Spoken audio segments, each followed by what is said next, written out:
ছাত্রদলের ১৪২ জন নেতাকর্মী এতে শহীদ হয়েছেন এবং জুলাইয়ের ১৬ তারিখ শহীদ ওয়াসিম শহীদ হওয়ার মধ্য দিয়ে আসলে ছাত্রদলের শহীদের সংখ্যা এক শুরু হয়েছে এবং এটি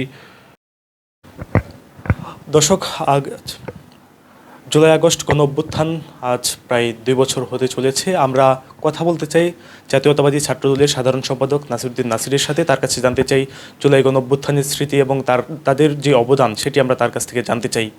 একটু বলবেন জুলাইয়ে ছাত্রদলের কী অবদান ছিল?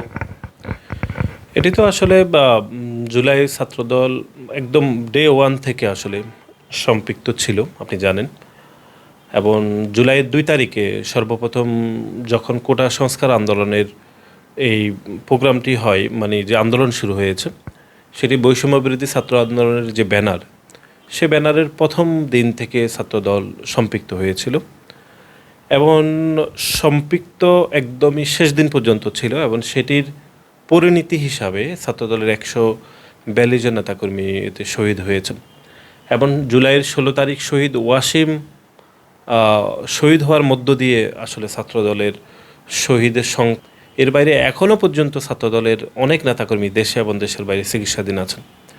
সুতরাং আমি মনে করি যেই আকাঙ্ক্ষাকে নিয়ে আমরা জুলাইয়ে আন্দোলনে সংগঠিত হয়েছি, বিশেষ করে ছাত্রদল, আমরা মনে করেছিলাম যে একটা বৈষম্যহীন আমরা একটা সমাজ ব্যবস্থা তৈরি করব, যেখানে বিচারহীনতা থাকবে না, গুম খুন হবে না, মানবাধিকার লঙ্ঘিত হবে না, এবং সর্বোপরি একটা জনগণের সরকার প্রতিষ্ঠা হবে, যেখানে মানুষ তার নিজের ভোটের মাধ্যমে তার একটা নিজের সরকার প্রতিষ্ঠা করতে পারবে। আমরা এখন খুবই একটি স্বাভাবিক সময়, ইনশাআল্লাহ ইতিমধ্যে একটা জনগণের সরকার প্রতিষ্ঠা হয়েছে। যেই মার্জিনগুলো গত ১৭ বছরের সমস্যা ছিল, সেগুলো ধীরে ধীরে ইনশাআল্লাহ খুব ইতিবাচকভাবে যাচ্ছে। বিচার ব্যবস্থা অত্যন্ত স্বাধীনভাবে কাজ করছে। মানবাধিকার সংস্থাগুলো আপনি দেখেছেন ইতিমধ্যে অত্যন্ত ভালো রিপোর্ট দিচ্ছে। সব কিছু মিলিয়ে আমি মনে করি বাংলাদেশ আস্তে আস্তে। অন্তর্বর্তীকালীন সরকারের একজন সাবেক উপদেষ্টা তিনি বলেছিলেন তিনি জুলাইয়ের মাস্টার মাইন্ড। এ বিষয়ে আপনি কি বলতে চান? দেখুন, এটি তো বিভিন্নভাবে সংজ্ঞায়িত করা হয়েছে। দেখা যাচ্ছে অন্তর্বর্তীকালীন সরকারের প্রধান উপদেষ্টাকে একটি রাজনৈতিক দল জামাত ইসলাম ভুল বুঝিয়ে বিভিন্ন সিদ্ধান্ত নিয়েছে, আমরা দেখেছি। বা জুলাইয়ের পরে যারা কোনো ধরনের কোনো ক্যাডিটই আসলে দেখাতে পারেনি, তারা জুলাইয়ের পুরো ক্যাডিট দাবি করেছে। অপরপক্ষে বাংলাদেশ জাতীয়তাবাদী ছাত্রদল এত কন্ট্রিবিউশন রাখার পরেও আমাদের বিপক্ষে ক্যাম্পেইন করা হয়েছে যে 0% কন্ট্রিবিউশন, 100% সেলিব্রেশন। এই যে এটা করে আপনি যখন অন্যের কন্ট্রিবিউশনকে খাটো করবেন, তার মানে হচ্ছে আপনার উদ্দেশ্য খারাপ। আপনি অন্যকে ক্যাডেট দিবেন, যার কোনো কন্ট্রিবিউশন নাই তাকে ক্যাডেট দেবেন। সেটাই হয়েছে। জুলাইয়ের পরে ছাত্রদলের ক্যাডেট তো দেয় নাই, উল্টো দোষারোপ করা হয়েছে। সেই ক্যাডেট দেওয়া হয়েছে শিবিরের ঘরে, যারা জুলাই গণ অভ্যুত্থানে কোনো অবদান রাখেনি, যাদের নাম শোনা যায়নি, তাদেরকে কোটি কোটি টাকা তাদের পিছনে ব্যয় করে অন্তর্বর্তী সরকারকে ভুল বুঝিয়ে তাদেরকে হিরো বানানো হয়েছে এবং বিভিন্ন গুরুত্বপূর্ণ স্থানে তাদেরকে বসানো হয়েছে।